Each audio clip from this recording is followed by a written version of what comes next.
My name is Stephanie Barnes, and I am 28 years old. I have always been the odd one out in my family, despite trying my entire life to fit in. While I have built a successful career as a financial analyst in Chicago, the loneliness of exclusion still follows me. Never did I expect the ultimate betrayal would come in the form of a family vacation I was deliberately excluded from. The wound was deep. But what they did not expect was that I would finally stand up for myself.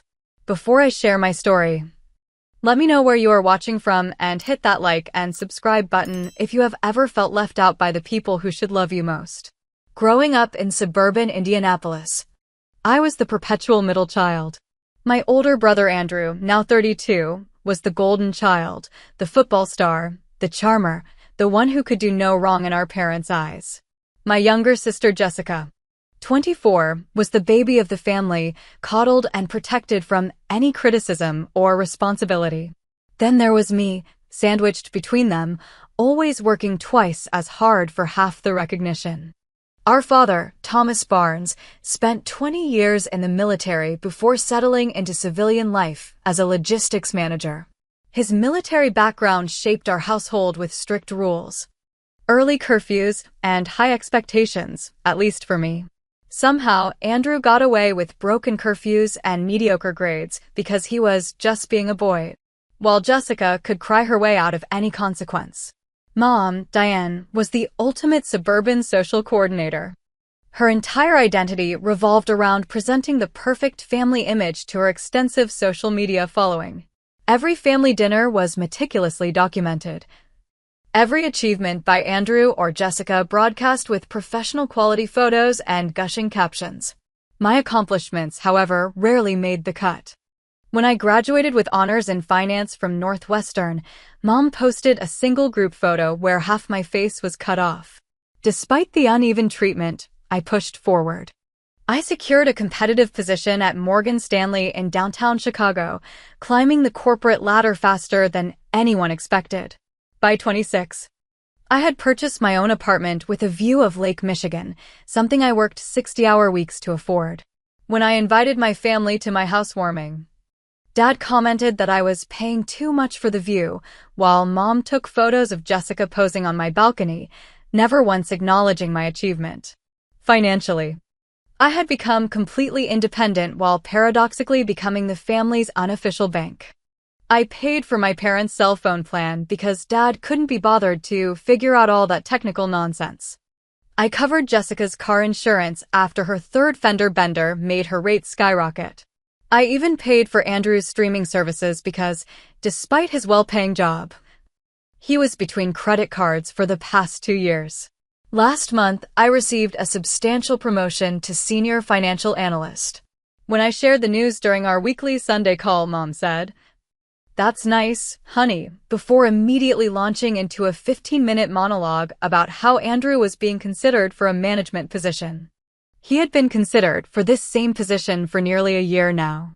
These smaller incidents of exclusion and dismissal had been building throughout my life.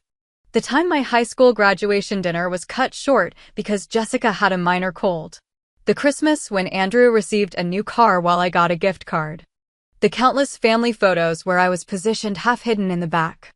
All these moments formed a pattern I had normalized, telling myself that families weren't perfect and that love came in different forms. I maintained a relationship with my family despite everything, calling regularly, visiting on holidays, sending thoughtful gifts. I genuinely loved them and wanted to believe they loved me too, even if they struggled to show it. I had started seeing a therapist, Dr. Reynolds, 6 months ago, mainly to discuss workplace stress. Increasingly, however, our sessions centered around my family dynamics and why I continued to seek approval from people who seemed incapable of giving it. Family patterns are deeply ingrained, Dr. Reynolds would say, but recognizing them is the first step toward establishing healthier boundaries. I was working on those boundaries, slowly but surely. What I didn't realize was that the universe was about to provide me with the perfect opportunity to put those boundaries to the ultimate test. It started with a message in the family group chat one Tuesday evening in early June. I was working late, finalizing reports for a major client presentation. when my phone lit up with a notification. Mom, big news everyone. Your father and I are planning a special trip to the Florida Keys for our 35th anniversary. 2 weeks of sun sand. And family time this July. Palm tree sun. I smiled at my desk, immediately pulling up my calendar to check my available vacation days. A family trip was exactly what I needed, a chance to reconnect, to build positive memories, to maybe finally feel like a true part of the Barnes family. I hadn't taken a proper vacation in over a year, pouring myself into work instead. This could be perfect timing. The group chat exploded with excitement. Andrew posted a gif of someone doing a happy dance. Jessica sent 15 beach-themed emojis. Dad, who rarely participated in group texts, wrote, "Looking forward to it." I replied with genuine enthusiasm, asking about dates and accommodation details so I could request time off work. My message sat unread for hours while the conversation continued around me. Jessica discussed her new swimsuit purchases. Andrew talked about deep-sea fishing opportunities. Mom shared links to various restaurants she wanted to try. It was as if my question had vanished into the digital void. That Sunday, I drove the 2 hours from Chicago to Indianapolis for our monthly family dinner. As I walked through the door of my childhood home, I was greeted with the familiar scent of Mom's pot roast and the sound of Jessica's laughter from the kitchen. "There she is," Mom said when I entered, giving me a quick side hug before returning to the gravy she was stirring. "How was the drive?" "Not bad," I replied, setting down the bottle of wine I had brought. Traffic was light for once. Throughout dinner, everyone chatted excitedly about the Florida trip. I listened, waiting for the right moment to ask about the details I needed. "So," I finally said during a lull in conversation, "what are the exact dates for the Keys trip? I need to request time off tomorrow." An uncomfortable silence fell over the table. Mom and Dad exchanged a quick glance. "Well, honey," Mom began, her voice taking on the overly sweet tone she used when delivering bad news. "The house we're renting has limited space. I can pay for my own room somewhere nearby," I offered immediately. "It's not a problem." Dad cleared his throat. "The thing is, we've already finalized the arrangements. It's a package deal." "I don't understand," I said, looking around the table. Everyone was suddenly very interested in their pot roast. "Who all is going?" "Well, your father and I, of course," Mom said. "And Andrew and Jessica. And, well, Andrew is bringing Claire, and Jessica wanted Kyle to experience his first Barnes family vacation." Claire was Andrew's girlfriend of 3 months. Kyle was Jessica's boyfriend, who I had met exactly once at Easter dinner. "So there's room for people who aren't even family, but not for me?" The words came out sharper than I intended. "Claire and Kyle are practically family," Mom said dismissively. "And the house only has 4 bedrooms. I did the math quickly. That's 6 people in 4 bedrooms. How does that not work with 7 people? Dad sighed heavily. "Stephanie, the arrangements have been made. Maybe next time." "I could sleep on the couch," I suggested, hating how desperate I sounded. "Or I could find an Airbnb nearby and just join you for activities." "Honey, it's our anniversary trip," Mom said, patting my hand condescendingly. "We want it to be relaxing. You're always so intense about planning things." As the conversation moved on to Jessica's new job at a boutique downtown, I excused myself to use the restroom.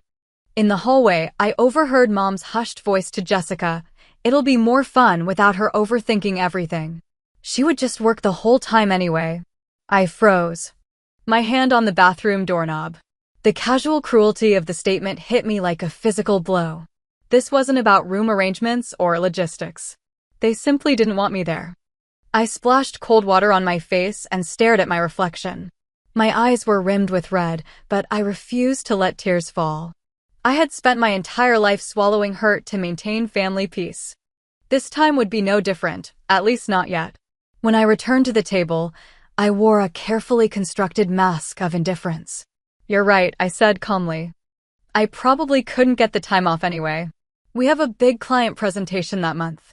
I saw the relief wash over their faces, and it broke something inside me. They were happy I wasn't fighting to be included. The rest of dinner passed in a blur. I made appropriate noises at appropriate times, but inside, a storm was brewing. On the drive back to Chicago that night, I realized with crystal clarity that this was not a one-time exclusion, but the culmination of a lifetime pattern. I had been cast in the role of outsider in my own family, and no amount of achievement, generosity, or love on my part would ever change that. What I didn't know then was that this realization would finally give me the courage to rewrite my role in the Barnes family drama. The Barnes family Florida Keys vacation coincided with a particularly demanding period at work. I threw myself into 60-hour weeks, grateful for the distraction. In quiet moments, though, the sting of exclusion would resurface, and I'd wonder what my family was doing without me. I had muted the family group chat after receiving too many updates about packing lists and excitement about their impending departure. Self-preservation, Dr. Reynolds had called it when I mentioned it in our session. 1 week after they left, I was having lunch at my desk when my phone buzzed with a notification from Facebook. Diane Barnes has added 47 new photos to the album Anniversary Paradise. My finger hovered over the notification. Opening it would hurt, but uncertainty might be worse. With a deep breath, I clicked. The first photo showed my parents, Andrew, Jessica, Claire, and Kyle standing on a dock, the azure waters of the Florida Keys behind them. They wore matching powder blue t-shirts with Barnes Family Forever printed across the front in white script. I zoomed in, wondering irrationally if perhaps there had been a shirt made for me too. Left behind accidentally. There wasn't. I scrolled through more photos, my family laughing on a chartered fishing boat, toasting with tropical drinks at sunset, posing in front of a colorful Key West sign. In every image, they looked blissfully happy, completely unbothered by my absence. The caption under the album read, "Celebrating 35 years of love with the people who matter most. So grateful for every one of them. #blessed, #family first, #anniversary trip." Mom had tagged everyone in the photos, Andrew, Jessica, Dad. Even Claire and Kyle, but not me. It was as if I didn't exist in the Barnes family narrative. The comments made it worse. "Aunt Linda, beautiful family photos. Where's Stephanie?" Mom's reply, "She couldn't make it. Work commitments, you know how it is." 2 hearts. My mother had turned my deliberate exclusion into a noble sacrifice on my part. The casual lie burned worse than if she had simply ignored the question. I closed Facebook, but the damage was done. Minutes later, Instagram showed similar photos. Then Twitter. My mother's social media campaign to showcase her perfect family vacation was thorough and inescapable. That afternoon, Amber, a colleague who had become a close friend, stopped by my cubicle. "Hey, your family's vacation looks amazing," she said casually. "Those Keys sunsets are unreal." I froze, spreadsheet half completed on my screen. "You saw the photos?" "Yeah. Your mom and I are Facebook friends, remember? From your birthday party last year." Amber's smile faded as she noticed my expression. "Wait, I thought you couldn't go because of the Henderson account. Wasn't that this week?" The Henderson account had indeed been my excuse at work for not taking vacation time, but I had never told my family about it. The realization that my mother's lies had inadvertently aligned with mine was both ironic and painful. "Right," I said quickly. "Too much work. Couldn't get away." Amber looked unconvinced, but kindly changed the subject. After she left, I closed my office door and finally allowed the tears to come. That evening in my apartment, I sat alone on my balcony overlooking Lake Michigan, phone in hand. I had called my mother 3 times. Each call went straight to voicemail. I tried Jessica next, who answered on the 4th ring. "Hey," she said, the sounds of laughter and music pulsing in the background. "Can I call you back? We're at this amazing beachfront restaurant. I just wanted to check how the trip is going," I said, fighting to keep my voice steady. "It's amazing," Jessica gushed. "You should see the house stuff. 4 bedrooms, private pool, right on the water." "Sounds perfect," I replied. "Plenty of room." "What?" "Nothing. Have fun." I hung up before she could hear the crack in my voice. Next came a text from Andrew. "Hey sis, saw you called mom. Everything okay?" I typed back, "Just checking in. Those matching shirts are something else." His reply came quickly, "Mom's idea. You wouldn't have enjoyed it anyway." Too tacky for Ms. Financial Analyst. The dismissal was so casual, so thoughtless. I didn't bother responding. Later that night, scrolling through the seemingly endless vacation photos, a comment from my mother's friend Helen caught my eye. What a generous anniversary gift from the kids. You raised them right. I frowned, reading my mother's reply. We are so blessed with generous children who wanted to make our 35th special.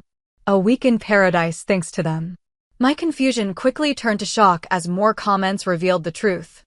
This vacation had apparently been gifted to my parents by their loving children. A vacation I knew nothing about planning or funding.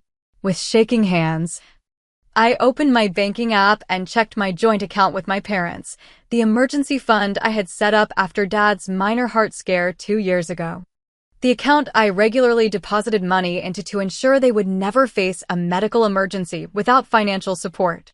The most recent transaction was a payment to Sunset Keys Luxury Rentals for $4,700. My stomach dropped as I scrolled further. Charges for airline tickets, restaurant meals, a fishing charter, spa treatments, all dated within the past week. All for a vacation I had been told there wasn't room for me to join. The truth hit me with stunning clarity. I wasn't just excluded from the family, I was the family bank. The person they came to for financial support but didn't actually want present in their precious family photos. In that moment, something shifted inside me. The hurt transformed into a cold, clear anger. For the first time in my life, I didn't feel the need to make excuses for them or minimize my own feelings. They had used my money to fund a vacation I was explicitly told I couldn't attend. Then they had lied about it publicly, making me look simultaneously absent by choice and uninvolved in their gift. It was time for the Barnes family to learn that their convenient ATM had feelings and boundaries of her own. The revelations about my family's financial deception kept me awake until 3 a.m. I sat cross-legged on my bed, laptop open, tracing the extent of my financial entanglement with the Barnes family. Beyond the emergency account they had used to fund their vacation, I discovered a disturbing pattern. Over the past 2 years, I had spent over $15,000 supporting my family in various ways. $240 monthly for my parents' premium cell phone plan, $5. $760 total. $175 monthly for Jessica's car insurance after her multiple accidents, $4,200 total. $89 monthly for various streaming services used primarily by Andrew, $2. $136 total. Countless loans that were never repaid for everything from Dad's golf club membership to Mom's kitchen renovation. Emergency cash transfers when Jessica went over her credit limit or Andrew had unexpected expenses. The joint emergency account had been my idea after Dad's health scare 2 years ago. I still remembered the day we set it up at the bank. Dad grumbling about unnecessary precautions, while Mom praised me for being so responsible. I had added them both as authorized users so they could access funds immediately in a medical emergency. Never had I imagined they would use it for a luxury vacation, especially one I had been deliberately excluded from. A memory surfaced from the account creation day. The banker had asked if I wanted to set spending limits or notification alerts for the authorized users. I had declined, not wanting to seem untrusting of my own parents. They would only use it for a real emergency, I had assured the banker. My naivety was almost laughable now. I opened my banking app again and navigated to the account settings. There, I found the option I had previously declined, Manage Authorized Users. With a few clicks, I could set spending limits, freeze the card, or remove users entirely. My finger hovered over the Freeze Card button. Was I really considering this?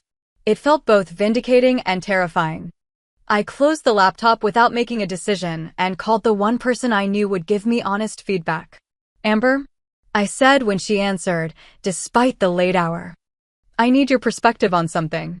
30 minutes later, I had explained everything, the exclusion, the vacation photos, and the discovery that my own money had funded their trip. They did what? Amber's outrage was validating. That's not just hurtful stuff, it's financial exploitation. But their family, I said automatically, the excuse I had used my entire life. Being family doesn't give them the right to use you as an ATM while excluding you from their lives, Amber countered. What would you tell a client in this situation? She had a point. As a financial analyst, I had helped numerous clients untangle themselves from financially exploitative relationships. Why was I holding myself to a different standard? I'm thinking of freezing the card, I admitted. They're still in Florida for another week.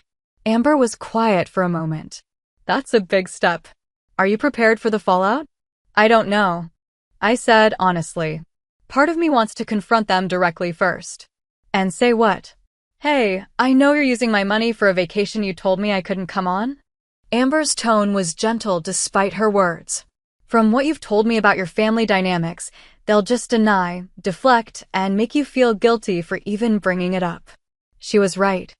Every previous attempt to address unequal treatment had resulted in me apologizing for being too sensitive or making everything about me. You have two options, Amber continued. You can confront them now and deal with the drama while they're still on vacation, or you can take action and respond to them only when they contact you. After we hung up, I researched my legal options. As the primary account holder, I had every right to freeze the card. I could unfreeze it at any time. It wasn't permanent, just a boundary, something Dr. Reynolds had been encouraging me to establish. I thought about all the times I had swallowed my hurt to keep the peace. All the times I had given financially while receiving emotional scraps in return. All the photos where I was missing or half hidden in the back. At 2:37 a.m., I made my decision. I reopened the banking app, navigated to the account settings, and pressed freeze card. A confirmation dialog appeared. Are you sure you want to freeze this card? All future transactions will be declined until you unfreeze it. My finger trembled slightly as I pressed confirm. Immediately, a sense of both terror and liberation washed over me. I had never stood up to my family like this before. I had no idea how they would react, but for the first time, I felt a sense of power in our relationship. I set up additional transaction alerts to notify me of any attempted charges. Then I turned off my phone, took a sleeping pill, and fell into the first deep, untroubled sleep I'd had since discovering the vacation photos. Whatever happened next, I had taken the first step toward reclaiming my self-worth. The ball was now in their court, and I was prepared to let them play without my immediate response. Little did I know just how quickly that ball would come hurtling back at me. The first transaction decline alert came at 10:23 a.m. the following day. I was in a meeting with clients when my phone vibrated with the notification, declined, $64.87 at Sunshine Gas Station, Key West, Florida. I silenced my phone and continued my presentation, a strange sense of calm settling over me. It had begun. By lunchtime, 2 more alerts had arrived. Declined, $237.50 at Oceanic Pearl Restaurant, Key West, Florida. Declined, $129.99 at Sunset Souvenirs, Key West, Florida. I checked my regular phone notifications during my lunch break. 3 missed calls from Dad. 1 from Mom. A text from Jessica. Mom and Dad's card isn't working. Do you know anything about it? I didn't respond to any of them. Instead, eating my salad with deliberate slowness while scrolling through work emails. By 3 p.m., the situation had escalated dramatically. My phone showed 12 missed calls from Dad, 5 from Mom, and even 2 from Andrew, who rarely called me at all. The family group chat was exploding with messages, which I read but didn't respond to. Dad, having trouble with the emergency card. Stephanie, call me ASAP. Mom, sweetie, we're trying to pay for dinner. Call us, please. Jessica, this is so embarrassing. The waiter keeps coming back to the table. Andrew, Steph, what's going on with the card? Dad is freaking out. Jessica, OMG, did you freeze the account? Andrew, seriously? That's messed up. Mom, Stephanie, please call us. This isn't funny. Dad, call me now. I put my phone on Do Not Disturb mode and returned to my work, focusing on finalizing the Henderson account proposal with unusual clarity. Something about finally taking action after years of passive acceptance had sharpened my concentration. At 5:30 p.m., as I was preparing to leave the office, my phone lit up with a call from Jessica. Deciding it was time to acknowledge the situation, I answered. Hello. What the hell, Stephanie? Jessica's voice was shrill. Why did you freeze the account? Is there an emergency? I asked calmly. Yes. The car broke down outside Naples, and we're stuck at some gross gas station. Dad's freaking out, and Mom's crying, and... A car breakdown sounds like an actual emergency. I interrupted. Unlike a luxury vacation rental. There was a moment of stunned silence on the other end. What are you talking about? Jessica finally said, her voice smaller. I'm talking about the $4,700 charged to my emergency account for your vacation rental. The vacation I was told I couldn't attend because there wasn't enough room. The vacation that apparently was a gift from the kids according to Mom's Facebook posts. Another silence, this one longer. That's what this is about? You're jealous we didn't invite you. So you're stranding us in the middle of nowhere? Real mature, Stephanie. I'm not stranding anyone, I replied evenly. I'm simply ensuring my emergency fund is used for actual emergencies. A car breakdown qualifies. Let me talk to Dad. I heard shuffling, muffled arguments, then my father's voice, tight with anger. Stephanie and Barnes, what do you think you're doing? Hello to you too, Dad, I said. I understand the car broke down. That's unfortunate. Unfortunate? We're stranded 30 miles from our rental with no way to pay for repairs. Your mother is in tears. Is that what you wanted? What I want, I said carefully, is to understand why my emergency fund was used to pay for a vacation I was explicitly told I couldn't attend. This is about the vacation? For God's sake, there wasn't enough room. We've been over this. There are 4 bedrooms in the house, Dad. I checked the rental listing. Even with Andrew and Jessica bringing partners, that's 6 people. I could have taken the couch. Or gotten my own place nearby. But that wasn't the real issue, was it? I don't have time for this right now, he snapped. We need the card unfrozen immediately. Why? I asked. Don't you and Andrew and Jessica have your own credit cards? Or did you plan to put the entire vacation on my emergency fund? The telling silence confirmed my suspicions. My father's voice turned coldly formal. Stephanie, I am asking you one last time to unfreeze that card. We have no other way to pay for these repairs. For a moment, I wavered. The lifetime habit of acquiescing to avoid conflict was hard to break. But then I thought of those matching Barnes Family Forever t-shirts, of being excluded and then lied about, of my money funding their rejection of me. I'll think about it, I said finally. In the meantime, maybe Andrew can call one of his buddies, or Jessica can ask Kyle's parents for help. You seem to have plenty of options that aren't me. I hung up before he could respond. Over the next 2 hours, the missed calls piled up. The final count, 21 calls from Dad, 15 from Mom, 7 from Jessica, and 3 from Andrew. Text messages flooded in, evolving from demands to accusations to desperate pleas. The family group chat became a real-time documentary of their growing panic. Jessica, why did you freeze the account? WTF. Andrew, real childish behavior, Steph. Thought you were the mature one. Mom, please call us back, sweetie. Whatever is wrong, we can talk about it. Dad, this is completely unacceptable behavior. Unfreeze the card now.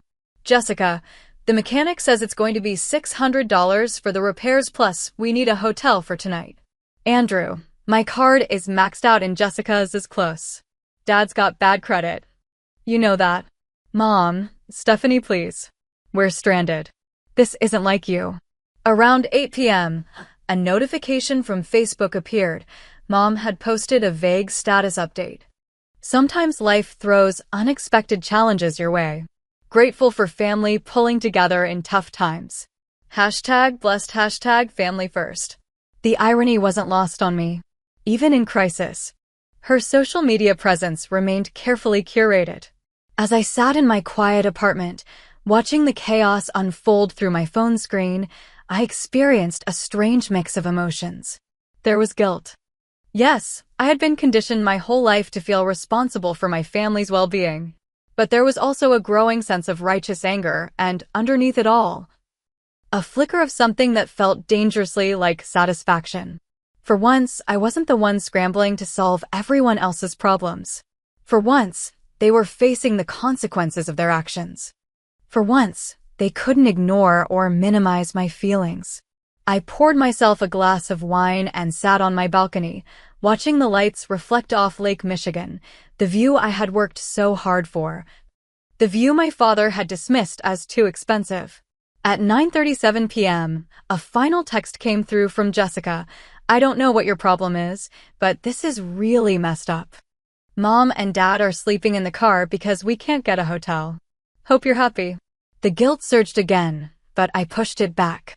I wasn't responsible for their lack of financial planning. I wasn't responsible for their decision to exclude me and then use my money. I wasn't responsible for fixing this situation. I finished my wine, closed the balcony door, and prepared for bed, leaving my phone on the kitchen counter. Whatever decision I made about the card, it would wait until morning. For tonight, I would sleep peacefully in the knowledge that for the first time in my life, the Barnes family drama was not my immediate problem to solve.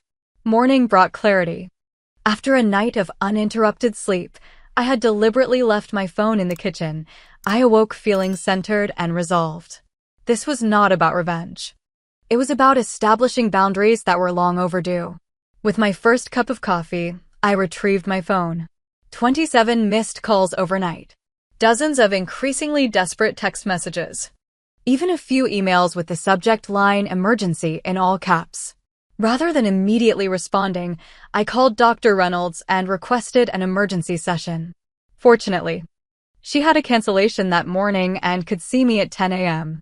"You seem calmer than I would expect given the situation," Dr. Reynolds observed after I explained everything that had transpired. "I am calm," I realized with some surprise. For the first time, I'm not anxious about their reactions or feelings. I'm just clear. "That clarity is important," she said. "What's your goal here, Stephanie? Is it to punish your family, or is it to establish healthier boundaries?" The question made me pause. I want them to understand how they've hurt me. But more than that, I want things to change going forward. I don't want to be the forgotten child who's only remembered when bills need paying. Dr. Reynolds nodded. "Then your response should reflect that goal. Punishment alone won't create change. It might make you feel better momentarily, but it won't heal the relationship. So what do I do? Just unfreeze the card and let them continue as they always have?" Not necessarily. You can acknowledge their immediate need while still establishing clear boundaries for the future. She leaned forward slightly. "What would feel like a resolution to you?" I considered this carefully. I want them to acknowledge what they did. Not just using my money, but excluding me deliberately and then lying about it. I want them to understand how that felt. And I want things to be different going forward. Those are reasonable wants, Dr. Reynolds assured me. Now, how can you communicate them effectively? By the time I left her office, I had a plan. It wouldn't be easy and it wouldn't be perfect, but it was a start. Back home, I opened my banking app and navigated to the frozen card. Instead of unfreezing it completely, I made a single transaction, a $1 transfer into the joint account with a memo line that read, "This is what being family means to me. Enjoy the rest of your family vacation." The pettiness of the gesture wasn't lost on me, but after years of swallowing my hurt, this small act of defiance felt necessary, a way to ensure they couldn't simply ignore what had happened. Then I waited. It took precisely 7 minutes for my phone to ring. "Dad." I took a deep breath and answered. "Hello. What the hell is this supposed to mean?" His voice was a barely controlled roar. $1? Is this some kind of joke to you?" "No, Dad. It's not a joke. It's a statement. You used my emergency fund to pay for a family vacation I was told I couldn't attend." Then Mom posted all over social media about how grateful she was for every one of you, except me. "So I'm giving you exactly what you've given me, the bare minimum. We've given you everything." He exploded. "We raised you, educated you, supported you. Did you? Because from where I'm standing, I've been supporting all of you for years now. I pay for your phones, Jessica's insurance, Andrew's streaming services. I set up that emergency fund after your heart scare because I was worried about you, and you used it for a luxury vacation rental. We were going to pay it back. he said, his tone shifting from anger to defensiveness. With what money, Dad? You've never paid back any of the loans I've given you before. A heavy silence fell between us. We're stranded here, he finally said, his voice quieter.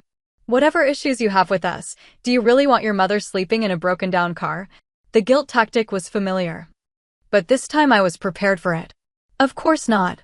But I want you to understand that things are going to be different from now on. I'm not your personal ATM. I'm your daughter, the one you didn't think deserved to be included in your anniversary celebration. I heard muffled sounds as Dad apparently covered the phone to speak to someone else. Then Mom's voice came on the line. Stephanie, sweetie, this is all a big misunderstanding, she said, her voice tearful. We didn't exclude you on purpose. There really wasn't enough room. And we knew how busy you are with work and… Mom, please don't lie to me anymore, I interrupted gently. I overheard you telling Jessica it would be more fun without me overthinking everything. I saw the rental listing for bedrooms for 6 people. You didn't want me there, and that's your right. But using my money to fund a trip I was excluded from crosses a line. Another silence. This one longer. We didn't think of it that way, she finally said, her voice small. I know. That's the problem. You don't think about how your actions affect me. You never have. I heard a shuffling sound, then Jessica's voice. You're ruining everything. You're always so dramatic, making everything about you. Jessica, please put Mom back on the phone. No. You need to unfreeze the card right now. We're stranded because of you.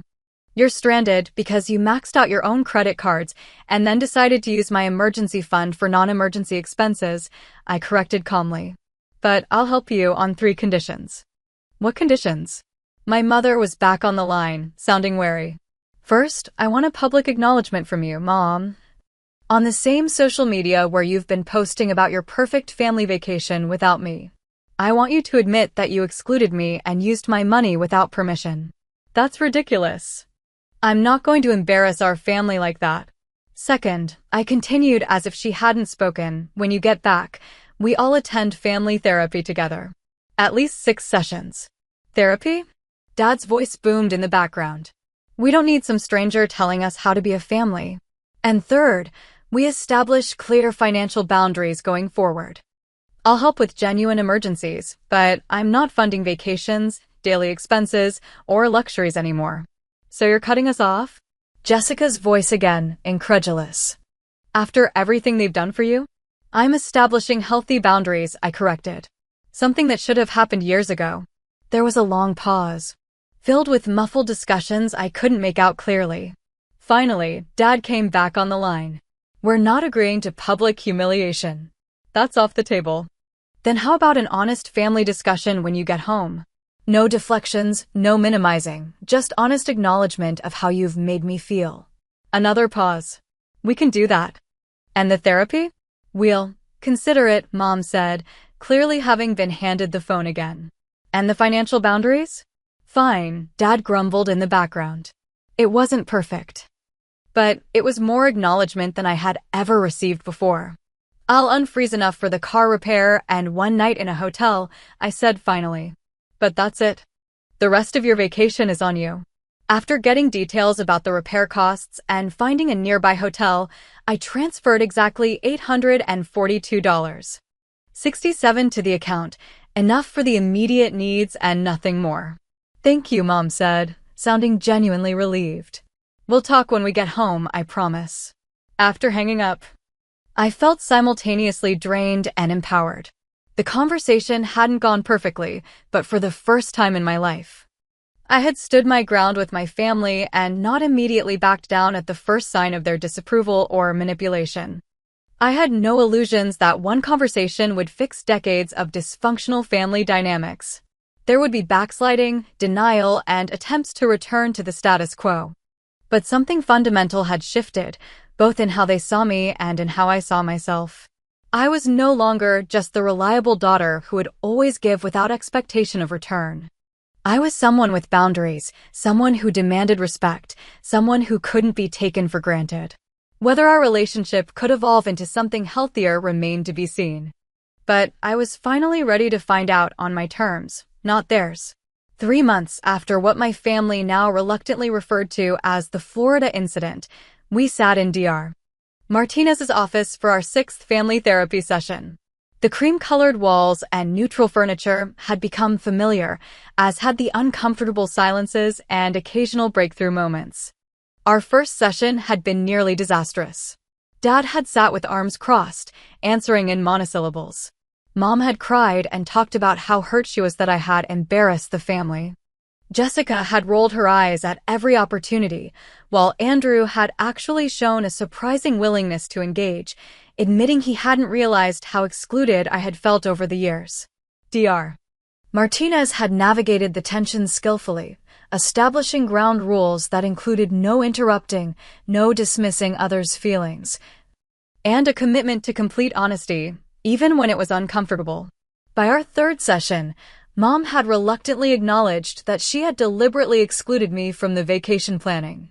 "You're always so different from the rest of us," she had admitted. "So independent and judgmental. I wanted a vacation where I didn't feel like I was being evaluated." "I'm not judging you," I had responded, hurt. "I'm just living my life differently than you expected." "You make me feel inadequate," Mom had confessed, tears streaming down her face. "Your apartment, your job. The way you always have everything together. Next to you, I feel like I failed somehow." It had been a stunning revelation. All these years, I had been striving for their approval, never realizing my success was triggering my mother's insecurities. Dad had his own breakthrough in session 4, connecting his military background to his difficulty showing emotion. "I'm proud of you, Stephanie," he had said gruffly. "I just don't know how to show it. It's easier with Andrew because we like the same things. And Jessica needs more help, so that's straightforward. You've always been so self-sufficient. I guess I thought you didn't need us." Now, in our sixth session, we were discussing financial boundaries, the most practical but perhaps most significant change in our family dynamic. "I've created a spreadsheet," I explained, pulling out copies for everyone. "It outlines what expenses I'm willing to help with and which ones I'm not. Emergency medical costs? Yes. Luxury vacations? No." Jessica, who had been the most resistant to change, surprisingly spoke up. "I've started putting money aside for my own emergency fund," she said, not quite meeting my eyes. "And I found a cheaper insurance plan." "That's great, Jessica," I said, genuinely pleased.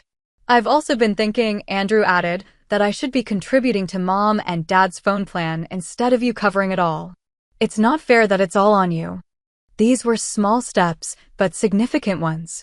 Outside of therapy, other changes had occurred. Mom had indeed made a social media post, not the public apology I had initially demanded, but an honest reflection about family mistakes and growth. "Family isn't perfect," she had written. "Sometimes we hurt the ones we love without realizing it. Sometimes we take for granted the very people we should cherish most. I'm learning that being a family means acknowledging mistakes and doing better." #growth journey, #family learning. It wasn't everything, but it was something, an acknowledgement that imperfection was allowed. That our carefully curated family image didn't have to be maintained at all costs. Dad had written me a letter, something I never would have expected from him. His handwriting was stiff and formal, the words clearly difficult for him to put on paper, but all the more meaningful for it. "I have not been the father you deserved," he had written. "I mistook your independence for detachment. Your success for rejection of our values. I am proud of you, Stephanie. Not just for what you've accomplished, but for having the courage to stand up for yourself, even against us. Especially against us." The letter now sat in my bedside drawer, a tangible reminder that change, while difficult, was possible. Financial boundaries had been the easiest to establish. I had closed the joint emergency account and instead set up a separate emergency fund that only I could access. I had removed my parents and siblings from my cell phone plan, gently but firmly explaining that as adults, they needed to manage their own expenses. I had stopped paying for Jessica's insurance and Andrew's streaming services. The Thanksgiving after the Florida incident had been a test of our new family dynamic. In previous years, I had always felt like an afterthought at family gatherings, Relegated to the kids' table despite being in my late 20s, my dietary preferences forgotten, my contributions to conversations overlooked. This year was different. Mom had called beforehand to check what dishes I'd like to see on the table. Dad had engaged me in a genuine conversation about my work. Jessica had actually asked my advice about a career decision. Andrew had made a point of sitting next to me during dinner. For the first time, I felt genuinely included, not as the family ATM or the reliable daughter who would never make waves, but as Stephanie, the real me with all my complexities and contradictions. As our therapy session concluded, Dr. Martinez asked each of us to share one thing we were grateful for in our family journey. I'm grateful for honesty, Mom said. Even when it hurts. I'm grateful for second chances, Dad added. I'm grateful for boundaries, Jessica admitted reluctantly. They're actually kind of freeing. I'm grateful for growth, Andrew said. Seeing that we can change even after 30+ years of being a certain way. When my turn came, I thought carefully before speaking. I'm grateful for discomfort, I finally said. For the breakdown that led to a breakthrough. For the courage to risk what we had in hopes of something better. Dr. Martinez smiled. That's a powerful perspective, Stephanie. As we gathered our things to leave, Mom touched my arm gently. Would you like to come over for dinner this weekend? Just to hang out, no special occasion. I'd like that, I said, and meant it. Our family wasn't fixed. One dramatic confrontation and a few months of therapy couldn't undo decades of established patterns. There would still be moments of backsliding, of hurt feelings, of old habits reasserting themselves. But something fundamental had changed. I had changed. I had learned that loving my family didn't mean accepting mistreatment. That setting boundaries wasn't selfish but necessary. That sometimes, the most loving thing you can do is refuse to participate in unhealthy dynamics. As I walked to my car, I thought about how differently the Florida incident could have played out. I could have swallowed my hurt as I had so many times before. I could have unfrozen the card immediately and apologized for causing trouble. I could have continued in the same dysfunctional pattern for years to come. Instead, I had chosen disruption over comfort, honesty over harmony, growth over stagnation. It had been terrifying and painful and absolutely necessary. Family relationships are complex, messy, and deeply ingrained. Change doesn't happen overnight or without resistance. But it does happen, sometimes dramatically, sometimes in nearly imperceptible increments, but it happens. My journey with my family was far from over. But for perhaps the first time, I was walking that journey as a full participant rather than an accessory. As a person worthy of respect rather than a convenient resource. And that made all the difference. Have you ever had to set difficult boundaries with family members who took you for granted? What did it cost you emotionally, and was it worth it in the end? Share your experiences in the comments below. Remember to like this video if my story resonated with you. Subscribe for more real-life stories about family dynamics and personal growth, and hit the notification bell so you never miss an upload. Thank you for listening to my journey, and remember, sometimes the bravest thing you can do is stand up for yourself, even to the people you love most.